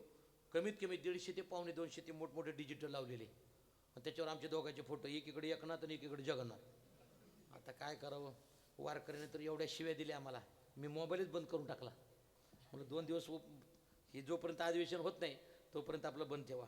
मी काय केलं, स्टेजवर बसताना एकनाथ महाराजांना म्हणलं तुम्ही मध्यभागी बसा, अध्यक्ष आहेत, आणि मी म्हणलं उपाध्यक्ष बाजूला बसतो, म्हणजे जरी वारकऱ्याने दगड हल्ले तरी आपलं पळता यावं आपल्याला. त्याला बसवलं मध्ये, आणि मध्ये बसवल्यानंतर ते भाषण चालू झालं. नीट ऐका जरा, गोड उदाहरण आहे आणि महत्त्वाचं आहे. आणि भाषण ज्यावेळेला एक व्यक्तीनं चालू केलं 2 तास आबा भाषण केलं त्याने. जगामध्ये देव नाही, जगामध्ये देव नाही, देवाचं काही काम नाही, आणि जरी असलं तरी त्याला रिटायर करा. तुमच्या लक्षात आलं तर हां. मग असं त्याने 2 तास भाषण केलं. माझी खुर्ची शेजारीच होती. 2 तास भाषण करून करून कंटाळून खाली बसलो खुर्चीवर. मी म्हणलं साहेब एकच नंबर भाषण केलं बघा तुम्ही, मला लय पटलं. ती म्हणला देवाचीच कृपा. बोला की. ते काय म्हणलं 2 तास भाषण कशावर केलं? देव नाही म्हणून. याला काय उदाहरण दिलं जातं, एक आंधळं दुसऱ्या आंधळ्याकडे गेलं आणि ती म्हणलं का रे सूर्य उगवतो म्हणतात ते खरं आहे का? एक आंधळं दुसऱ्याला म्हणतं. ती म्हणतं तुला कोण म्हणलं सूर्य उगवतो? तिसरं लगेच आंधळं आलं आणि ती म्हणलं हे जगात सूर्यच नाही, तुम्हाला कोण म्हणलं सूर्य आहे? आता मला सांगा किती आंधळ्यांनी सूर्य नाहीसं म्हटल्यानंतर नाहीसा होईल? सांगा ना. तसं किती नास्तिक लोकांनी सांगू जगामध्ये देव नाही, तर तो नाही होऊ शकणार नाही. भूतकाळात होता, वर्तमान काळात आहे, भविष्य काळात राहणार आहे. सत्य तो सत्य तो सत्य तो विठ्ठला का गा हा दाविला जगदाकार. आता परिणाम काय झाला, ज्यावेळेला याचं भाषण झालं ते मला देवाचीच कृपा. हांडे महाराजांना म्हणलं आता एकादशी ही पिढ्या एकदा घालू बाहेर. आणि मग ती गाडी आम्ही काढली छत्रपती शिवाजी महाराज चौकापासून पुढे गोपाळकृष्ण मंदिर, आणि तिथून अशी प्रदक्षिणा मार्गाने गाडी काढली. मग गोपाळकृष्ण मंदिरापाशी ड्रायव्हरला सांगितलं आमच्या जरा सावकाश गाडी घे. सावकाश गाडी घे म्हटल्यानंतर तो कळस दिसला. दिसल्याबरोबर एकादशीचे अभंग लोक म्हणणार होते जळजळीत सोनं साळा. त्यानं ते ऐकलं, सगळी लोक पाया पडलं की हे गाडीतून पाया पडलं कळसाच्या, हे गाडीत बसलेलं. मग चंद्रभागेजवळ गेल्यावर मी म्हणलं साहेब तुम्ही आत्ता पाया पडले का म्हणलं? तर ती म्हणला तुम्ही बघितलं काय? मी म्हणलं बघितलं, मी म्हणून म्हणतोय. ते म्हणला हो मी पाया पडलो. म्हणलं तुम्ही तर देव मानत नाही की? मानत नाही हो, पण असलं तर आपल्याला एक घडावं दर्शन. तुम्हाला सांगू नास्तिकातला नास्तिक असू द्या तरी त्याला सुद्धा देव मान्य करावा लागतो. मला काय सांगायचं, देव नाही जो हा भ्रम आहे ना, ऐका, देव नाही म्हणतात हा जो भ्रम आहे ना, तो भ्रम संत महात्म्याच्या संगतीमध्ये जातो. तेने झाले अवघे काम निवारला भवभ्रम ढोब्बार कुमार. हरी विठोबार हरी विठोबार कुमाई विठोबार कुमार विठोबार कुमार विठोबार कुमार विठोबार कुमार विठोबार कुमार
आपल्याला त्या ठिकाणी भ्रम होत असतो. या प्रकारे जगद्गुरु तुकोबाराय सांगतात, माझ्या जीवनामध्ये सगळ्यात मोठा भ्रम झाला. माझ्याकरता आबा इतक्या लांबून आले, हार नाही काढणार शेवटपर्यंत, असं ठेवणार, ठीक आहे ना. विठाला विठाला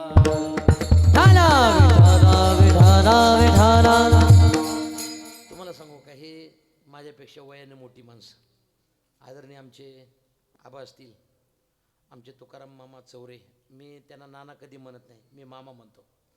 बाकीच्या लोकांना त्या ठिकाणी शकुनी मामा भेटला असेल, कुणाला मामा भेटत असताना वेगवेगळ्या प्रकारचे मामा आहेत ते भेटले असतील, पण माझ्या जीवनामध्ये एक अशी व्यक्ती भेटली, आणि त्या व्यक्ती एवढ्या विश्ववारकरी संघ मी चालवतो महाराष्ट्रामध्ये. कोणत्याही जिल्ह्यामध्ये आणि कोणत्याही तालुक्यामध्ये तुम्ही जा, प्रत्येक जिल्ह्यामध्ये आणि प्रत्येक तालुक्यामध्ये पदाधिकारी दिलेला आहे, प्रत्येक तालुक्यामध्ये कुठेही जा, आणि अडीअडचणीला बरोबर पदाधिकारी आमच्या त्या ठिकाणी खंबीरपणानं पाठीमागे उभा राहतो. आज मी सांगून जाईल की आमचे कोठोळे महाराज, आमच्या आबांनी सांगितलं मला की महाराज तुम्हाला विनंती आहे की आपला विश्व वारकरी संघ सगळ्या महाराष्ट्रामध्ये आणि महाराष्ट्राच्या बाहेरसुद्धा आपली काही मंडळी अशी आहेत की आंध्र, कर्नाटक, तेलंगणा राज्यामध्ये सुद्धा. तर आम्ही तुम्हाला विनंती करतो की तुम्ही बीड जिल्ह्याचं अध्यक्षपद घ्या. त्या पहिल्या अध्यक्षाचं कार्यकाळ संपला आहे बरं का, म्हणजे 5 वर्ष त्यांचे झालेले आहेत, दीपक महाराज मेटे म्हणून त्यांचा. तर आता त्यांचा कार्यकाळ पूर्ण झालेला आहे, 5 वर्षाकरता पद असतं. मग त्या दृष्टिकोनातून तुम्ही सुद्धा संघाचं काम त्या ठिकाणी करावं. ज्या ज्या ठिकाणी अडीअडचण निर्माण होतील त्या ठिकाणी विश्व वारकरी संघ महाराष्ट्रामध्ये वारकऱ्याच्या पाठीशी उभं राहण्याचं काम त्या ठिकाणी करतो. आता ही क्लिप जरी गेली तरी माझं काय हरकत नाही. तुम्हाला सांगू का, वारकरी संप्रदायामध्ये संघटना भरपूर निघाल्या, पण वारकरी संप्रदायाकरता किती काम करतात याला फार मोठी किंमत आहे. पाठीमागे या महाराष्ट्रामध्ये वसंत गडकर म्हणून एक कीर्तनकार कीर्तनामध्ये बोलून गेला, शूटिंग चालू असली तरी काही घाबरत नाही. तर बोलून गेला की तुकाराम महाराज वैकुंठाला गेले नाहीत, तुकाराम महाराजांचा गाता तरला नाही, तरी काही लोकांनी टाळ्या वाजवल्या. वाजवल्यानंतर मी त्यांना फोन करून विचारलं की बाबा आपण टाळ्या वाजणं योग्य नाही, तुम्ही का? तर आपण त्यांना विचारलं पाहिजे होतं की तुम्ही गाता तरला नाही, तुकाराम महाराज वैकुंठाला गेले नाही, हे तुम्ही विचारलं पाहिजे होतं. काही लोकांनी विचारलं नाही. कमीत कमी 15 ते 20 मिनटामध्ये संदीपान महाराज हासेगावकर यांचा ड्रायव्हर बालाजी, त्या बालाजीनं मला सांगितलं बाबा असं असं घडलं आहे. मी त्यांना फोन केला आणि सांगितलं काहीही करा, 15 ते 20 मिनटामध्ये एक क्लिप तयार करा आणि महाराष्ट्रातल्या सगळ्या वारकऱ्याची माफी मागा. आणि माफीच मागायला लावली. हा माझा मोठेपणा नाही, हा माझा मोठेपणा नाही, हे वारकरी संप्रदायाचा स्वाभिमान म्हणून हे आम्ही काम केलं. हे काही मोठेपण नाही. फोन केला म्हणजे एक तुमचं कामच आहे. वारकरी संप्रदायावर आघात झाला की त्यावेळेला ठामपणानं उभं राहणं हे आपलं वारकऱ्याचं सर्वांचं त्या ठिकाणी काम आहे. डाऊ कंपनी ज्यावेळेला हटवायची ना, त्यावेळेला आदरणीय बंडातात्या कराडकर 15 दिवस जेलमध्ये राहिले. किती दिवस? 15 दिवस. आणि 15 दिवस जेलमध्ये राहत असताना आम्ही जवळजवळ माझ्या अंदाजानं 70 ते 72 जण तात्याबरोबर होतो. अटक केल्यानंतर आम्ही काय केलं, आम्हाला तिथं मोकळ्या ह्याच्यामध्ये ठेवलं होतं. आम्ही दररोज सकाळी उठायचं, उठल्यानंतर एक 72 ते 75 जण होतो. 25 जणांचा गट केला आणि दररोज ते संडास बाथरूम सकाळी उठायचे आणि ते सगळे स्वच्छ करायचे. ते जेल अधिकारी शेजूळ साहेब म्हणून होते. आणि त्यांनी सांगितलं तात्या, मग ज्या दिवशी आम्हाला बाहेर काढायचं आणि त्या दिवशी ते आले आणि आल्यानंतर त्यांच्या डोळ्यात पाणी आलं. ते म्हणले या ठिकाणी तुम्ही 15 दिवस राहिलात, आम्ही तुम्हाला ठेवलं आणि तुम्ही या ठिकाणी दररोज तसं न खाता इथं सेवा करायची आणि दररोज तुम्ही खायचं. तात्यांचे गोड शब्द आहेत गुरुवारी बंडातात्या कराडकरांचे. तात्यांनी सांगितलं 15 दिवस ठेवलं, संडासं स्वच्छ केले, 1 वर्ष ठेवा, तुमची सगळी घाण झालेली मन स्वच्छ करून जाता. हे एक वारकरी संप्रदायाची ताकद आहे. माणसं कशी ओळखायची, काय कोणी नास्तिक नसतो आणि कोणी आस्तिक नसतो, परंतु ते जसा वातावरणामध्ये राहील तसं त्या गोष्टी त्या ठिकाणी निर्माण झाल्याशिवाय राहत नाहीत. मी सांगतो तेने झाले अवघे काम, निवारला भवभ्रम. आपल्या ठिकाणी जो असणारा भ्रम आहे देव नाहीसा, हा जो भ्रम आहे ना, तो भ्रम घालवण्याचं काम संत महात्मे करतात. आणि महाराजांनी विचारलं, महाराज आणखीन वारकरी संप्रदायामध्ये काय त्याग करावा लागतो? तर महाराज म्हणतात एक दुसऱ्याचं धन आणि दुसऱ्याचं असणारी स्त्री याचा वारकरी संप्रदायामध्ये त्याग करावा. अभंगाचं 3रं परद्रव्य परनारी, ओ परद्रव्य परनारी,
झाली विषयाचे परे.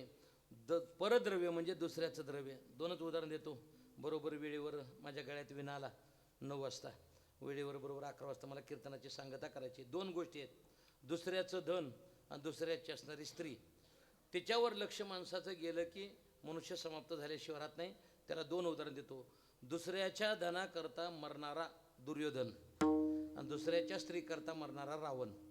2 अशी व्यक्ती होऊन गेल्या. एक दुसऱ्याच्या धनाकरता मेला आणि एक दुसऱ्याच्या असणाऱ्या स्त्रीकरता मेला. तुम्हाला एक बोलू का, हा वारकरी संप्रदाय किंवा हा महाराष्ट्र जर आज त्या ठिकाणी जागा जर कोणी केला असेल तर ते संत महात्म्यांनी केला. बघा, जगद्गुरु तुकोबरायकडे ज्यावेळेला नास्तिक लोकांनी स्त्री पाठवली, पण माझ्या जगद्गुरु तुकोबराने त्या स्त्रीला त्या ठिकाणी परत पाठविण्याचं काम केलं. का केलं? तुकोबरायकडे ती स्त्री येते, पहिल्या दिवशी येते, बसते, पण तुकोबरायचं नामस्मरण चालू आहे, तुकोबराय काही बोलत नाहीत. दुसऱ्या दिवशी स्त्री आली, बसली, पण तुकोबराय पाहण्याकरता तयार नाहीत. मनुष्य रजगुणे का सत्वगुणे का तमोगुणे ही कशाने ओळखावा? त्यानं नजर टाकली ना, त्या नजरेवर मनुष्य सेकंदामध्ये ओळख येतो की हा रजगुणे का सत्वगुणे का तमोगुणे.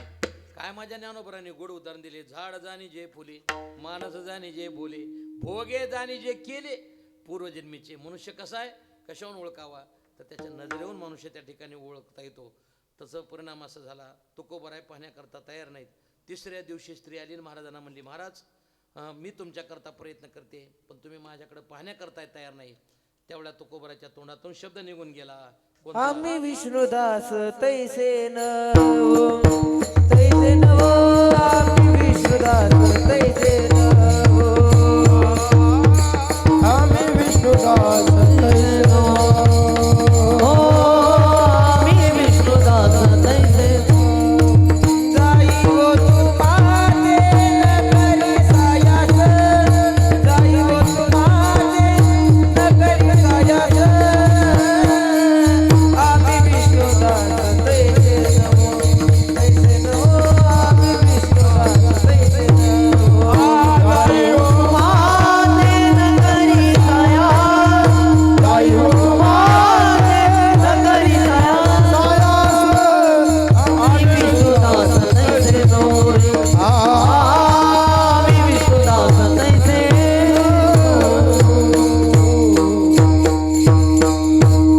जाई व तुम्हा ते न करी सायास, आम्ही विष्णुदास तैसे नव्हो. तुम्हाला सांगतो, आत्ता आपण जर विचार केला तर आता लोकांमध्ये एकमेकामध्ये मतभेद निर्माण करायला चालू केले. तुम्ही अजूनही बघा, आज जर तुम्ही आळंदीला जोग महाराज संस्थेत गेलात जुन्या, तर वैकुंठवाशी वैरागी मूर्ती भगवान बाबा गडकर यांनी ते पूर्ण माळवट टाकून दिले. जागा देण्याचं काम मूर्ती बाबा गुरु यांनी केलं आणि पूर्ण सागवानी माळवट टाकून देण्याचं काम कोणी केलं? भगवान बाबांनी केलं. भगवान बाबाचा आतमध्ये फोटो आहे. तुम्ही जर वारकरी शिक्षण संस्थेमध्ये गेला तर लोकांनी विनाकारण वेगवेगळ्या जातीमध्ये लोक नेऊन घातले. आबा, हे मला सर्वात मोठं दुर्दैव वाटतं. परवा मी काय केलं, सावतामाळी महाराज यांचं चरित्र लिहिलं थोडंसं आणि ते व्हॉट्सअपला टाकलं. मला एक जणांना लगेच फोन केला, महाराज तुम्ही माळी आहेत का? बोला की. फोन केला. मग मी विचार केला, गोरोबा काकाचं चरित्र लिहावं, ते टाकलं की लगेच मला एक जणांना फोन केला, महाराज तुम्ही कुंभार आहेत का? मी पुन्हा काय केलं, मनमत स्वामीचं थोडंसं चरित्र लिहिलं, ते टाकल्यावर लोकांनी मला विचारलं, महाराज तुम्ही वाणी आहेत का, लिंगायत आहेत का? झालं का? मी छत्रपती शिवाजी महाराजांचं चरित्र लिहिलं आणि ते व्हॉट्सअपला टाकलं. मला लगेच लोकांनी फोन केला, महाराज तुम्ही मराठा आहेत का? मी वैकुंठवासी भगवान बाबा यांचं चरित्र लिहिलं आणि व्हॉट्सअपला टाकलं. लगेच मला तिकडून फोन आला, महाराज तुम्ही वंजारी आहेत का? ऐका, पण एक दिवस आबा मी काय केलं, सुंदर माणसाचं चित्र काढलं आणि त्या माणसावर चरित्र लिहिलं आणि ते व्हॉट्सअपला टाकलं. 2 महिने झालं लोकांचा फोन येण्याची वाट पाहतोय की तुम्ही माणूस आहेत का म्हणून मला विचारावं म्हणत. अजून मला कोणी विचारलं नाही. जातीमध्ये तेढ पाडण्याचं काम महाराष्ट्रामध्ये काही लोक त्या ठिकाणी करायला लागलेत. कोणत्याही वारकरी संप्रदायामध्ये एकच जात आहे, लिंबाचं लाकूड आहे, बाबळीचं लाकूड आहे, चिंचेचं लाकूड आहे. कुठपर्यंत? जोपर्यंत अग्नीमध्ये जाऊ पडत नाही तिथपर्यंत. अग्नीमध्ये पडले की सगळ्याची राखच. जसं काजू बदाम ज्याने खाल्ले त्याला तरी पेटवलं तर त्याची राखच होणार आहे, आणि ज्यानं शिळ्या भाकरी खाल्ल्या त्याची सुद्धा राखच होणार आहे. त्याच्यामुळं बाकीचा जास्त डोक्यामध्ये असं धरू नका की आपलं हे होणार आहे ते होणार आहे. प्रत्येकाला जाळायचं ठिकाण तेच आहे, प्रत्येकाला उचलायला ताटीच आहे. 4च माणसं आहेत, काय 5 माणसं येणार नाहीत कोणाला. हे सगळ्या गोष्टी माणसाच्या त्या ठिकाणी ठरलेल्या आहेत. मी प्रमाण काय दिलं, परद्रव्य. जगद्गुरु तुकोबाराकडे स्त्री पाठवली आणि तुकोबारा त्या ठिकाणी सांगतात हे प्रमाण दिलं, जाई व तुमा ते न करे सायास, आम्ही विष्णुदास तैसे नवो. आता तैसे नवो म्हणजे कैसे नवो हे सांगावं लागेल, त्याच्याशिवाय उत्तर देता येणार नाही. पराशर आणि मत्स्यगंधा दोघे जण नावेमध्ये बसले आणि बसल्यानंतर ते पराशर मत्स्यगंधेला म्हणतात, होय तुझ्या शरीराचा भोग घ्यावा अशी माझी इच्छा झाली. कोण? पराशर. त्यावेळेस त्या स्त्रीनं सांगितलं, हे पवित्र असणारं तीर्थ आहे आणि याच्यामध्ये स्त्रीचा भोग घेणं हे योग्य नाही. ते म्हणले, त्याचं एवढं अवघड आहे काय? माझ्याकडं तपश्चर्या तप आहे, मी काय करतो, नावाशी आदांतरी करतो. त्याने काय केलं, तपश्चर्यानं नावाशी आदर केली. केल्यानंतर त्यानं सांगितलं, दिवसा स्त्रीचा भोग घेणं योग्य नाही.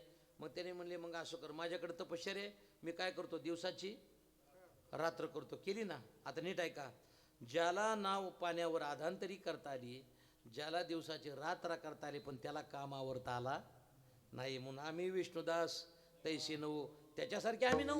आम्ही मात्र कसे आहोत तर जगद्गुरु तुकोबारा सांगतात, परावी येणारे रकुमाई समान, हे गेले नेमून ठाईचे ते जाई होतो माती. मग काय झालं, आता नीट लक्षात घ्या, गुरुजी जर चांगले असतील तर शिष्य सुद्धा चांगलाच निभवला जातो.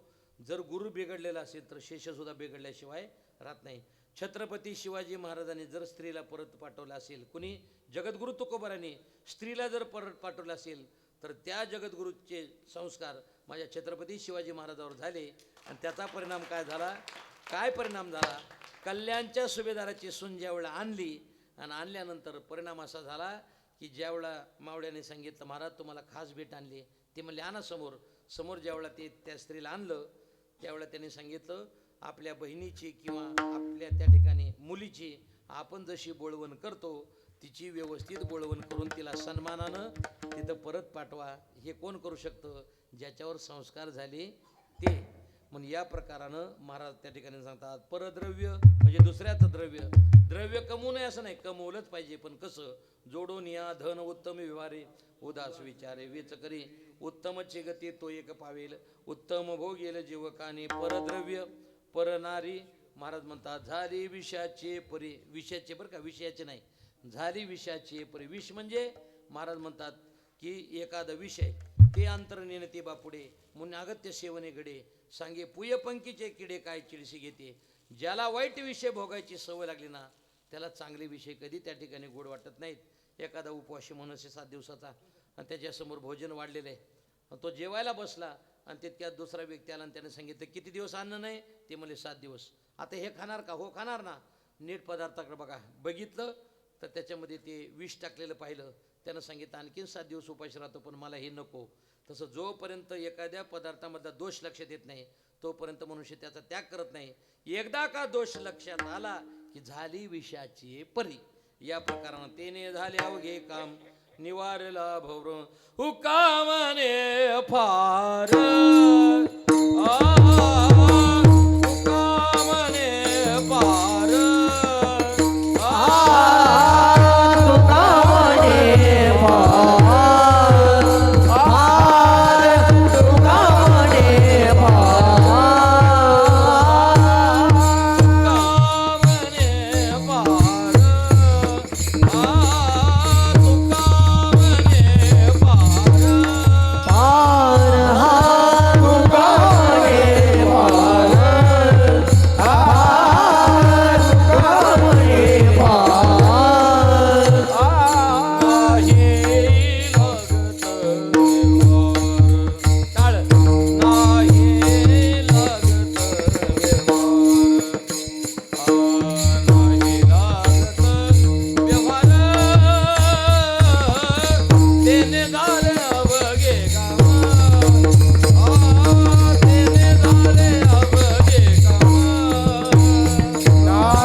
या प्रकारानं महाराज त्या ठिकाणी सांगतात. शेवटी हे वरच्या गोष्टी सगळ्या केल्या ना, बाकीचा व्यवहार करायची काही त्या ठिकाणी गमत नाही. का?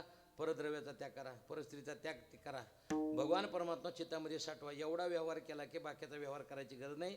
तुका म्हणे फार नाही लागत व्यवहार, तेने झाले अवघे काम, निवारला भरभ्रम. एकच उदाहरण देतो. माझी वेळेमध्ये कीर्तनाची त्या ठिकाणी सांगता करतो. अजून माझ्याकडं 6 मिनटं राहिलेत. किती मिनिट? 6. हां, जी एक परंपरा आहे आबा देशमुखाची, खुर्चीत मरून जायचं पण खुर्ची लवकर सोडायची नाही. आमचे विलासराव खुर्चीतच गेले ना, हे की नाही. ही मंडळी आहेत ना, आदरणीय गोपीनाथरावजी मुंडे साहेब, विलासराव साहेब, काय सांगतो, पदं मोठे भेटले पण आयुष्य मात्र फार मोठा आबा कमी भेटलं. आणि भविष्यकाळामध्ये जेवढा राजकारणाची इतिहास निघेल तेवढ्या ह्या 4-5 लोकांची नावं इतिहासात त्या ठिकाणी अजरामर होतील. तुम्हाला सांगतो का, राजकारण करत असताना काय आबा गोष्टी घडायच्या. दिवसभर मुंडे साहेबांनी, विलासराव साहेबांनी दररोज फैरी झाडायच्या एकमेकाच्या विरोधामध्ये आणि संध्याकाळी एका हेलिकॉप्टरमध्ये बसून जायचं. किती प्रेम होतो. आता लोक तेवढं प्रेम राहिलं नाही. माणसाला माणसं संपवून टाकायला लागली. इतकं दुर्दैव मोठं झालं, हे लक्षात घ्या. मी तो का म्हणे फार नाही लागत व्यवहार. एक शेवटचं उदाहरण देतो, माझ्या कीर्तनाची मी सांगता करतो. एक महिला जेवढा गाजरं विकत आणायला बाजारात गेली, 2 किलो गाजरं विकत घेतली वाशीमध्ये. आणि घेतल्यानंतर शेतकरी विकायला बसला होता. त्याला सांगितलं, दादा 2 किलो गाजरं घेतले, मग 2-3 गाजरं टाके. त्यानं लगेच आपल्या मराठवाडी भाषेत बचक धरली अशी आणि 5-6 गाजरं लगेच त्याच्यात टाकले. कोणी? शेतकऱ्यानं. नीट आहे का? शेतकऱ्यानं टाकल्याबरोबर ती गाजर वगैरे घेऊन आली आणि 5-6 दिवसानं मुलीचं लग्न ठरलं. ती सोनं आणायला गेली. जागेत ना तुम्ही? सोनं आणायला गेली आणि सोनं आणायला गेल्यानंतर 5 तोळं सोनं आबा विकत घेतलं तिनं. आणि घेतल्यानंतर ते सोन्याचा तराजू कसा असतो, एखाद्या माशाचा पाय जरी तुटून पडला तर ते लगेच हालतं, इतकं ते बरोबर असतं. परिणाम काय झाला, तिथं ती गेली आणि गेल्यानंतर 5 तोळे सोनं घेतलं. तिला आठवण झाली गाजराची. ज्यावेळी ती सोन्याची ती पुढे बांधून देणार, ती म्हणली, दादा थोडं टाका की. मग तो सोनार म्हणला, ती काय गाजर आहेत का? ती म्हणली, गाजरं सुद्धा 5-6 टाकले होते, थोडं टाका. जमते का? गाजराचं माप वेगळं आणि सोन्याचं माप वेगळं, भगवंताचं माप वेगळं आणि विषयाचं माप वेगळं. हे लक्षात घ्या. भक्तीच्या मापे मोजितो अनंता, इतराने तत्वता न मोजवे. तुका म्हणे फार नाही लागत व्यवहार, तेने झाले अवघे काम. निवारला भव ब्रह्म ज्ञानेश्वर. ज्ञानराज माऊली तुकाराम, महाराज ज्ञानेश्वर माऊली, ज्ञानराज माऊली तुकाराम, ज्ञानेश्वर माऊली, ज्ञानराज माऊली तुकाराम.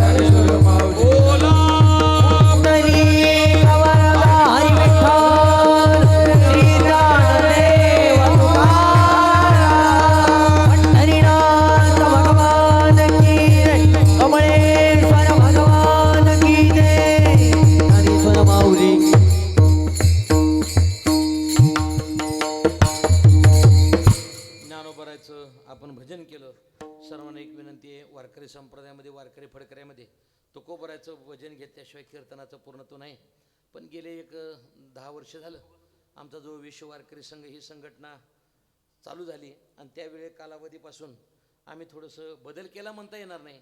पण आम्हाला ज्यांच्या माळा आहेत ते वैकुंठवाशी श्री गुरु सोपान काका देवकर, कानोबा नानाचे आजोबा, त्यांच्यानंतर श्री गुरु बापूसाहेब महाराज देवकर. आता त्यांना मी विचारलं, महाराज थोडंसं काही ही ज्ञानोबरांना त्या ठिकाणी जन्म घेऊन 750 वर्ष झाले, जनार्दन स्वामी महाराज आधी करून एकनाथ महाराज, मग यांच्या दृष्टिकोनातून थोडंसं भजन मी कीर्तनात घेत जाऊ का? कोणतं? निवृत्ती ज्ञानदेव सोपान मुक्ताबाई एकनाथ नामदेव तुकाराम. तर श्री गुरुच्या आज्ञेनं त्या ठिकाणी हे भजन मी त्या ठिकाणी चालू केलं. सर्वांना विनंती आहे, मृदंगाचार्यानं मृदंग वडून वाजवा, टाळकऱ्याने टाळ वडून वाजवा, बसलेल्या माता भगिनी असतील सर्वांनी टाळी वाजवा गोड आणि एकदा प्रेमपूर्वक भजन करा. आपल्याला वडून हे भजन असं म्हणायचं आहे. श्री गुरु पुंडलिक महाराज देवकर यांच्या असणाऱ्या आवाजामध्ये तेवढं मला येणार नाही, पण प्रयत्न करायला काय हरकत आहे. आपण पुंडलिक महाराज होऊ शकत नाही, पण त्यांचे आपण सेवक तर होऊ शकतो ना. म्हणून आपण कोणी आळस करू नका. हा जो जिल्हा आहे ना, धाराशिव जिल्हा आहे. कोणता जिल्हा आहे?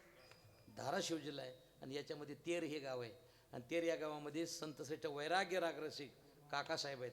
आणि काकासाहेबाला जर हात त्या ठिकाणी तोडून घेतले असतील आणि पुन्हा जर भजनात आणि कीर्तनात हात येत असतील तर आपण टाळी वाजवायला काय हरकत आहे. म्हणून गोड असं भजन करा आणि हाताने टाळी वाजवा. तुकाराम तुकाराम तुकाराम.